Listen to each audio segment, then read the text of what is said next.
ચાલો બાળકો, આને શું કહેવાય ખબર છે કોઈને? આને છોડ કહેવાય. નાનો શું કહેવાય?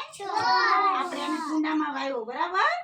હવે કુંડામાં વાવ્યો અને આપણે પાણી રોજે પીવડાવવું. પીવડાવું છું ને રોજ પાણી, અને રોજે પાણી પીવડાવવું પડે, પછી એમાં માટી નાખવી પડે, ખાતર નાખવું પડે, તો આ છોડ મોટો થાય. આપણે વાવ્યો ત્યારે કેવડો અવડો કમ થતો ને નાનો એવો, અત્યારે જો કેવડો મોટો થઈ ગયો ને. હજી એમાં જો નવા નવા ડાળી આવે, આની ડાળી છે, પછી એનું પાન છે, પછી આ મોટો થશે ને એટલે આમાં લીંબુ આવશે. આ લીંબુનો છોડ છે. શેનો છે? લીંબુનો છોડ છે. આમાં પછી લીંબુ આવે. તમને બધા લીંબુ ભાવે ને? શરબત કરે ને મમ્મી, શરબત બનાવે. આની ઉપર લીંબુ આવે. આ લીંબુનો છોડ છે. શેનો છે? લીંબુનો છોડ છે. આના પર લીંબુ આવે, પછી એને મમ્મી લીંબુને તોડી, પછી કાપી, પછી શરબત બનાવે ને. મજા આવે ને પીવાની. તો આપણા ઘરે એક એક આવો છોડ વાવવાનો.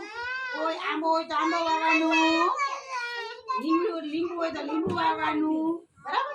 તમે વાવશો? મમ્મીને કહેશો આપણે ઘરે એક છોડ વાવવો છે એવું કહેશો ને? હે ને? આ બચો દે.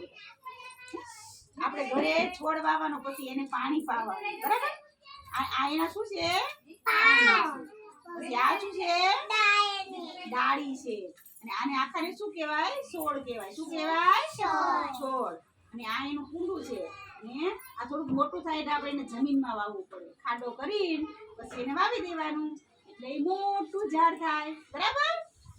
મજા આવે ને? તાળી પાડો બધા.